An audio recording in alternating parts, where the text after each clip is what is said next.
Boa noite a todos, peço colaboração. Pessoal, o tema da nossa palestra é valorização à vida e a importância das nossas escolhas, tá? Quem vai ministrar a nossa palestra é o professor Otavinho. Teremos um momento aí de interação. Eu vou ler algumas cartas que os alunos escreveram, para que a gente pense, né, e consiga olhar para os nossos colegas de uma forma diferente, né, de uma forma mais empática, né, mais amorosa, tá bom? Pode vir, professor.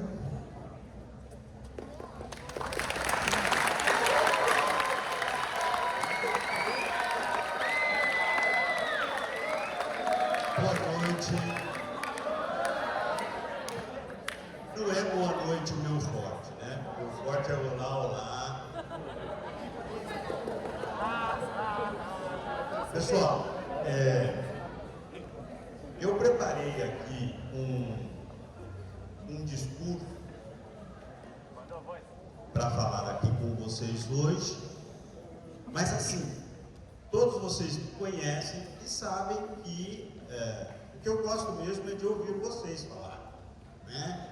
Então, a diferença hoje é que eu não vou fazer perguntas. Então, o bom é que você acompanhe o desenvolvimento do raciocínio, o discurso, atentamente, e depois, no final, você poderá fazer os seus questionamentos, poderá contar as suas histórias, poderá dizer que você concorda e por quê, que você discorda e por quê, tá bom? Assim, a nossa conversa hoje fica mais interessante, tá bom? Então, vamos lá. O título que eu dei para esse discurso, para esta fala, é A Vida como Escolha. Então eu começo com um olá. Eu fui intimado pelo Grêmio Estudantil, na pessoa do presidente Juan, a falar hoje com vocês sobre a vida. O que é a vida? Qual é o sentido da vida? Qual o valor da vida? Qual o objetivo da vida? Este é o tema que me foi proposto pelo Grêmio Estudantil para ser abordado neste mês do Setembro Amarelo, que presta uma justa homenagem à vida. Mas não deve ser segredo para ninguém que a vida se define de diversas maneiras a depender do ponto de vista que você adote. Por exemplo, pode-se definir a vida a partir de um ponto de vista biológico, ou religioso, sociológico, histórico, geográfico, químico e por aí vai. É importante dizer também que, mesmo dentro de um quadro definido, como por exemplo o biológico, é possível definir a vida de diferentes modos. Por exemplo, é possível apresentar uma definição zoológica de vida, ou uma definição botânica, celular, embrionária, etc., dentro do campo da biologia. E isso vale para todas as outras disciplinas. Evidentemente, eu acredito que quando o Grêmio me escolheu para essa conversa, foi porque supôs que eu poderia fornecer uma definição filosófica da vida. Devo dizer, então, que, assim como acontece nas outras disciplinas que eu mencionei, há várias formas filosóficas de definir a vida. Então eu teria que escolher uma dessas formas. E eu escolhi. E isso já demonstra o acerto do nome que eu dei para esta conversa. A vida como escolha. Eu tive que fazer uma escolha para definir o que é a vida. É assim que eu definirei a vida. A vida são nossas escolhas, nossas opções, nossos projetos de vida. E digo isso com base numa filosofia em particular, a filosofia existencialista de Jean-Paul Sartre. Jean-Paul Sartre foi um filósofo francês que viveu no século XX e morreu em 1980. Com alguns de vocês já tivemos oportunidade de falar sobre Jean-Paul Sartre e a sua filosofia chamada existencialismo. Talvez até alguns de vocês já tenham algum conhecimento da filosofia existencialista do filósofo Sartre. Jean-Paul Sartre, inclusive, ele visitou o Brasil em 1960, junto com a sua esposa, a escritora e filósofa Simone de Beauvoir, com quem também já falamos em nossas aulas de filosofias, ou de quem nós já falamos nas nossas aulas de filosofias. As ideias existencialistas de Jean-Paul Sartre fizeram muito sucesso entre os jovens dos anos 50, 60 e 70. Para se ter uma ideia da importância do existencialismo de Sartre, suas ideias ajudaram a criar um movimento que foi um estilo de vida que surgiu nos anos 60 entre os jovens e se chamou hippie. Se você fizer uma pesquisa, vai descobrir que a palavra hippie indica uma pessoa que é legal, sofisticada e muito bem informada. Os hippies aprenderam com o Sartre a valorizar a liberdade. Só que essa liberdade, dizia Jean-Paul Sartre, deve ser valorizada juntamente com a responsabilidade, a famosa liberdade com responsabilidade. Na filosofia existencialista do Jean-Paul Sartre, liberdade e responsabilidade devem andar juntas e inseparáveis. Talvez os hippies tenham valorizado demais a liberdade e se esquecido da responsabilidade, e é por isso que vocês lerão que eles usavam muita droga e faziam sexo indiscriminadamente e sem proteção. Assim, muitos jovens da geração hippie enfrentaram sérios problemas em suas vidas, como doenças sexualmente transmissíveis e doenças causadas pelo uso de drogas. Insistindo nesse ponto, a filosofia existencialista afirma que a liberdade deve ser usada com responsabilidade. Sartre diz que o homem está condenado a ser livre. Isso significa que a liberdade pode ser uma bênção ou uma maldição. Tudo depende do modo como você usa a sua liberdade. Isso nos leva à ideia de que a filosofia existencialista nos convida a definir a vida a partir de nossas escolhas. A vida de cada um de nós é o resultado das escolhas que fazemos. Aqueles de vocês que têm o contato do professor Rodrigo devem ter observado que ele possui em seu perfil do WhatsApp uma frase do Sartre, que diz assim: a existência precede a essência. Esta frase significa que aquilo que eu sou, ou aquilo que eu me torno, minha essência, portanto, depende da minha existência. Ou seja, a existência vem antes ou precede a essência. A minha existência é a minha vida. Em outras palavras, é o modo como eu vivo que diz quem eu sou. É aquele famoso ditado: diga-me com quem andas que eu te direi quem tu és. O modo como você vive ou leva a sua vida diz quem você é. As coisas que você faz ou fez mostram quem você é.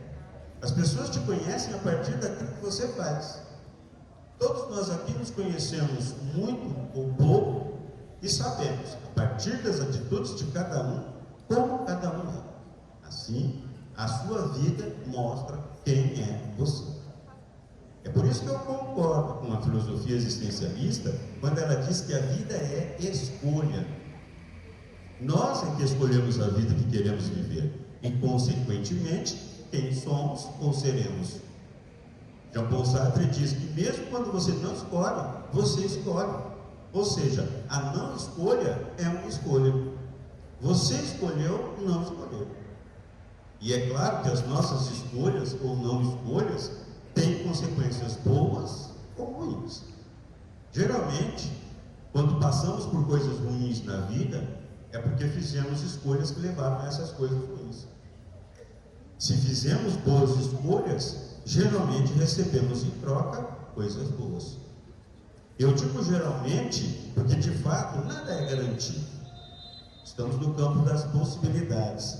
A possibilidade de você ser bem sucedido aumenta quando você escolhe bem, quando você toma boas decisões. Isso mostra a importância que tem em nossas escolhas, pois se não queremos sofrer, devemos pensar bem antes de fazer nossas escolhas. Caso contrário, as nossas chances de sofrer também aumentam porque escolhemos mal. porque tomamos más decisões. Uma má escolha tem como resultado algo mal ou ruim. A nossa vida, então, é o resultado das nossas escolhas. Vida é escolha. Você escolhe. Uma vida boa é o resultado de boas escolhas. E uma vida má é o resultado de escolhas ruins. Normalmente é assim, geralmente é assim, na maioria das vezes é assim. Complicando um pouco, nós podemos perguntar se as escolhas de outras pessoas podem afetar a nossa vida negativamente. Sartre dirá que podem, se nós escolhermos deixar que as escolhas de outras pessoas nos afetem negativamente. Mesmo aqui, diz Sartre, nós podemos escolher. As palavras dele são, abre aspas, não somos aquilo que fizeram de nós, mas o que fazemos com o que fizeram de nós. Fecha aspas.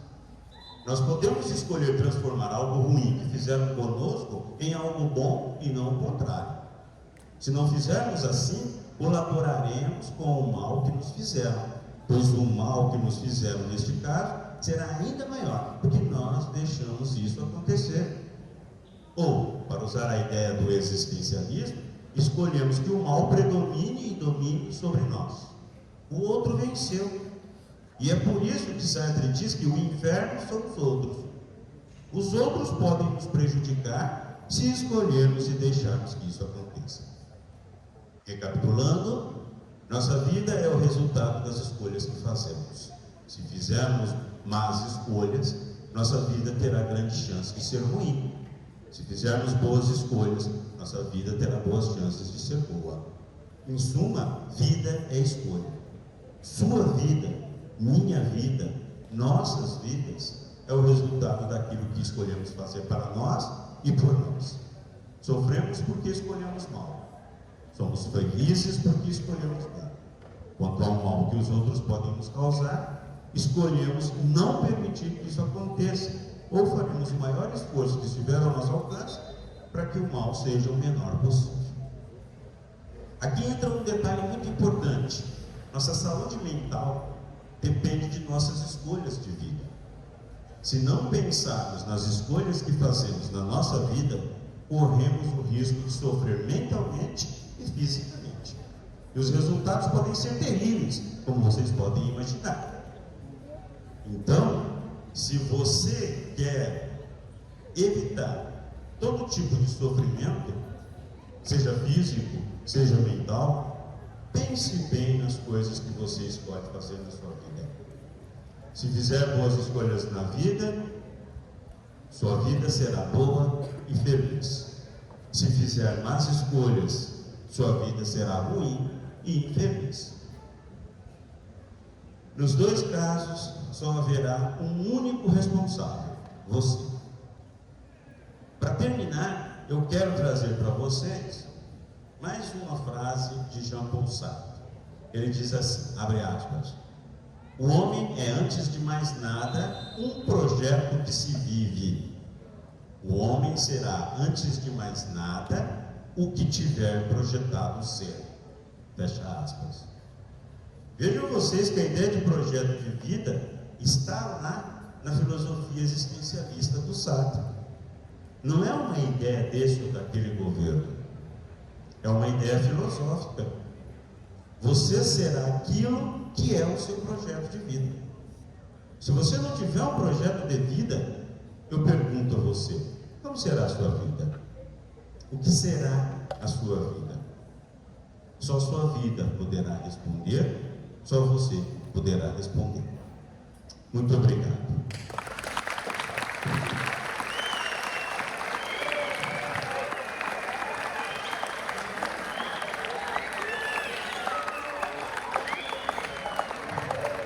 Gostei muito.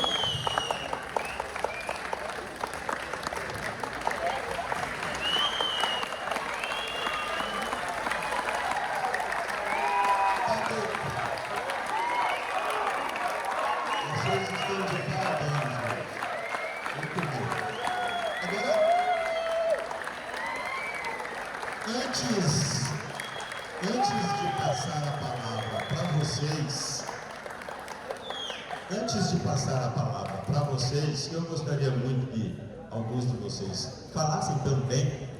Eu vou convidar o professor Rodrigo para falar agora, contar um pouco das suas escolhas. Com vocês, o professor Rodrigo. Boa noite.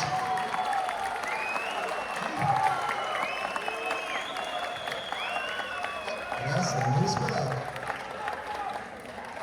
Boa noite. Pessoal, é o seguinte, assim como o professor Otavino, eu vou falar de escolhas, mas aí eu vou falar de um momento especial na minha vida, em que eu fiz uma escolha.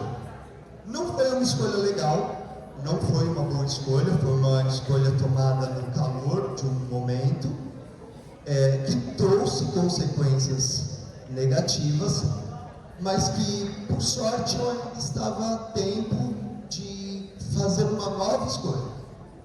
Foi o seguinte, quando eu comecei a lecionar, quando eu virei professor, isso foi em 2007, eu virei professor meio que por embalo. Assim como alguns alunos, na hora de escolher uma eletiva, vai naquilo que o amigo está escolhendo, eu entrei na faculdade de História, eu gostava de História, mas eu entrei porque o meu irmão entrou também.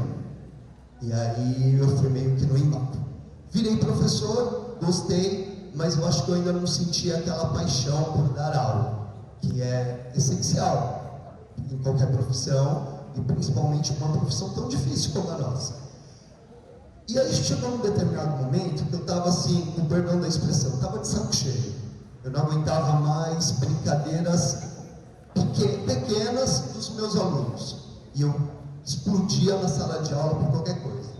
Aí num determinado momento, eu tomei uma atitude bem radical. Eu simplesmente parei de dar aula.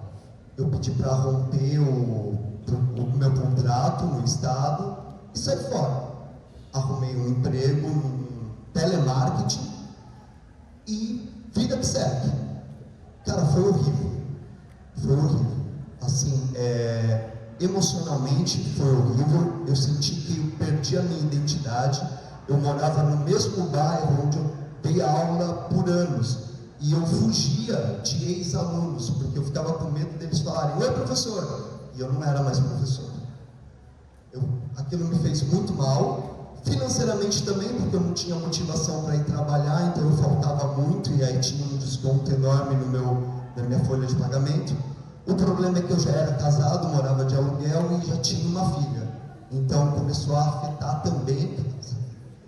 Cara, conversando muito com uma tia que eu tinha, que era psicóloga, e com a minha mulher, eu comecei a tomar coragem e ir para a rua entregar currículo em escola particular. Porque no estado eu não conseguia mais voltar naquela época, porque eles não abriam novos contratos. Foi em 2015. E eu comecei a entregar currículo desesperadamente. E, cara, por um presente, assim, uma coisa muito louca, na véspera do meu aniversário, uma escola particular me ligou. Me chamaram para uma entrevista, eu passei a entrevista, e no dia que eu fui dar a primeira aula, cara, eu fui com sangue nos olhos. Falei assim, mano, eu vou dar a melhor aula da minha vida, cara, eu vou arrepiar. Aí estava dando aquela aula empolgadão, tipo Otavino, aqui falando assim, mas não tão bem, claro. E dando uma aula assim, empolgadão, e aí eu vi uma menina falando assim, nossa, que aula boa. Aí eu já fiquei felizão, porque ali eu estava reconquistando a minha identidade como professor. Então foi uma escolha ruim que eu fiz, que me trouxe problemas, inclusive financeiros e principalmente emocionais. Eu não sei se vocês já assistiram um filme do Will Smith, que ele perde tudo, e aí ele vai para a praia com o filho dele, e aí ele fala que se sentia decepcionado com ele mesmo. Mano, a minha mulher inventou da gente assistir esse filme naquela época. Pô, foi horrível, porque eu estava me sentindo decepcionado comigo mesmo. Mas assim, hoje, independente do que a gente passa aqui, eu tenho aquela época como uma referência. E aí eu me esforço para sempre resgatar aquele sentimento que eu tive quando eu voltei a dar aula. E assim poder entrar na sala de aula escolhendo dar uma boa aula, porque é realmente isso que eu amo fazer. Então foi uma escolha ruim, que me possibilitou depois fazer uma escolha que eu tenho a certeza, até hoje, que foi a escolha certa, que é ser professor. Bom, muito obrigado, galera.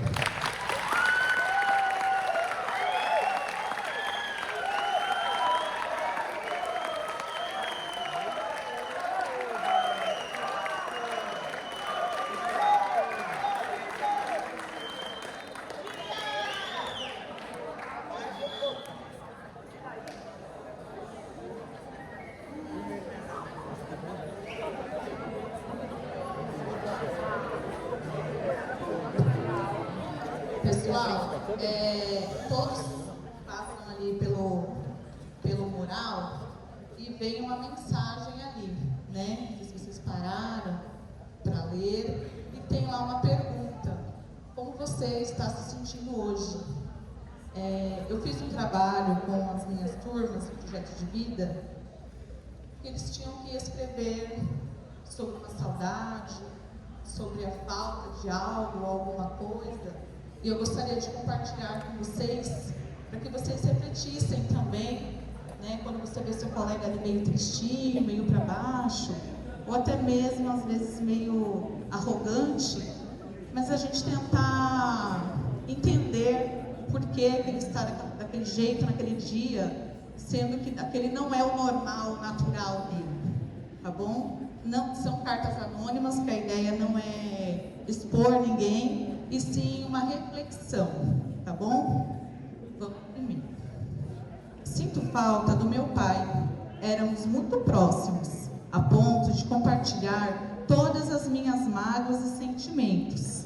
Ele se casou recentemente e agora tem uma família completa. Não somos mais só eu e ele. Ele não consegue me encaixar nessa nova rotina. Me sinto egoísta, mas sei que ele precisava de uma esposa e filha presente. Para minha família, sinto falta dos momentos que tínhamos quando eu era criança. Era mais fácil os sorrisos e eu não era tão teimosa. Saíamos para comer, para ir ao parquinho e nossa, os churrascos com sorvete eram 1000. Mas não é sobre sair, e sim estar com os meus pais. Minha mãe e meu pai,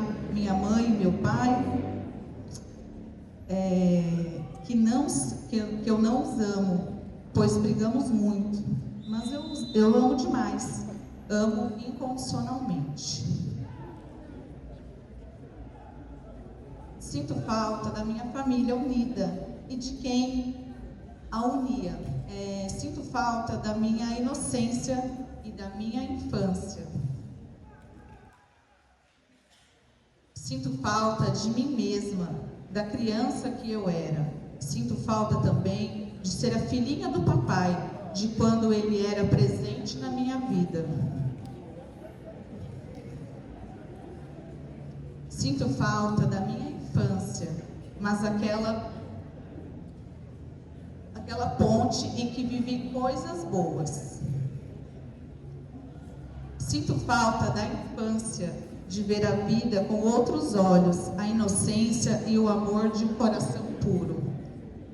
Vocês percebem que a grande maioria, nós fizemos uma triagem, né, claro, mas a grande maioria aponta a questão do afeto, a questão daquele ser criança, talvez nem tantas responsabilidades, né? Mas vocês estão crescendo. Responsabilidade, ela vem acompanhada desse crescimento. Eu convido vocês a olhar para o seu colega agora e fazer um elogio para ele, perguntar de fato como ele está se sentindo, dar um abraço para o seu colega, de fato, não aquele guarda-pó, tá, gente?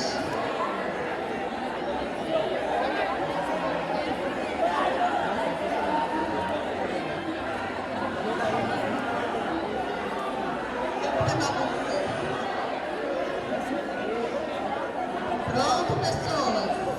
Vamos lá, volume 0.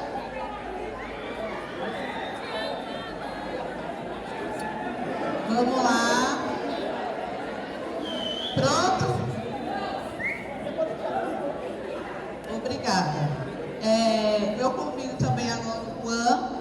no encerramento, tá? Agradeço a colaboração, vocês foram demais, de verdade. Obrigada. Até a próxima.